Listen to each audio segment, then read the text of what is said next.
রাত পোহালি 21শে জুলাই সমাবেশ। সেই 21শে জুলাই অমর 21শে সমাবেশের জন্য প্রায় দীর্ঘদিন ধরে চলছে নানা প্রস্তুতি এবং সেই সঙ্গে ইতিমধ্যেই আসতে শুরু করেছে বিভিন্ন জেলা থেকে মানুষ। দেখা গিয়েছে দক্ষিণবঙ্গের বিভিন্ন জেলা থেকে হাজার হাজার তৃণমূল কংগ্রেস কর্মী হাওড়া স্টেশনে আসতে শুরু করেছে। উত্তরবঙ্গ এবং দক্ষিণবঙ্গের বিভিন্ন জেলা থেকে মালদা, পুরুলিয়া, বীরভূম সহ অন্যান্য জেলা থেকে আগামীকাল তৃণমূল কংগ্রেসের 21শে জুলাইয়ের সভার জন্য তারা শহরে আসছে। হাওড়া স্টেশনের বাইরে বাসের ব্যবস্থা করা হয়েছে। বাসে করে তাদের নিয়ে যাওয়া হচ্ছে গীতাঞ্জলি স্টেডিয়াম, ক্ষুদিরাম অনুশীলন কেন্দ্র সহ বিভিন্ন ক্যাম্পে। হাওড়া সদর তৃণমূল কংগ্রেসের পক্ষ থেকে হাওড়া স্টেশনের বাইরে মঞ্চ তৈরি করা হয়েছে, সেখানে স্বেচ্ছাসেবকরা বাইরের কর্মীদের সহযোগিতা করছেন। অংশগ্রহণ করে তৈরি করেছেন আমাদের জেলা সদরের সভাপতি মাননীয় গৌতম সাহেব দেখাশোনা এবং সকল ভলেন্টিয়ারগণ কাজ করছেন।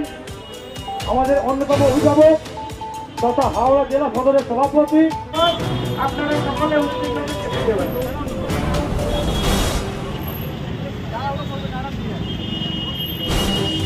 হাওড়া জেলার এই সকল ব্যক্তিরা আসছেন, সকলকে অনেক অনেক ধন্যবাদ জানাই। আপনারা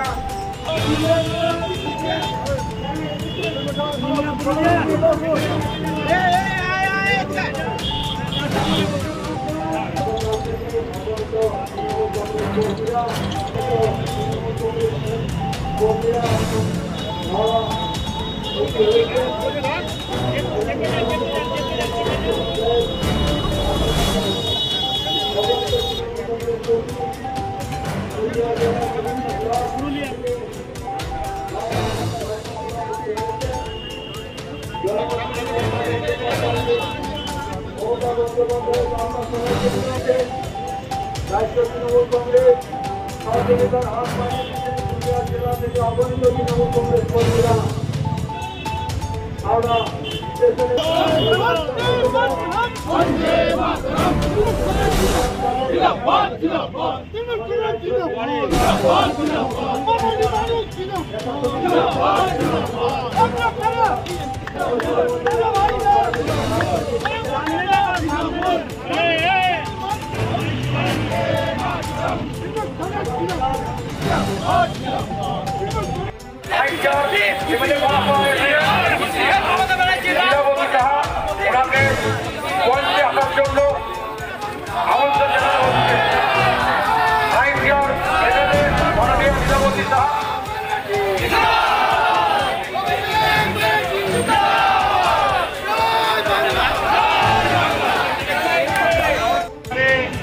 আমাদের সাংসদ আমাদের দিদি মিতালিদি তিনি এসে উপস্থিত হয়েছেন, আমাদের বিধায়ক মন্ত্রী আছেন, আপনাদেরকে পছন্দ দিয়ে দেবে।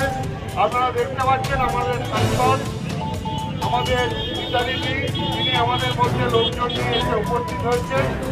আমরা সঠিক জায়গায় আপনাদেরকে পৌঁছে দেবো, আপনাদের থাকা খাওয়ার ব্যবস্থা এটা ক্ষুদিরাম যাবে।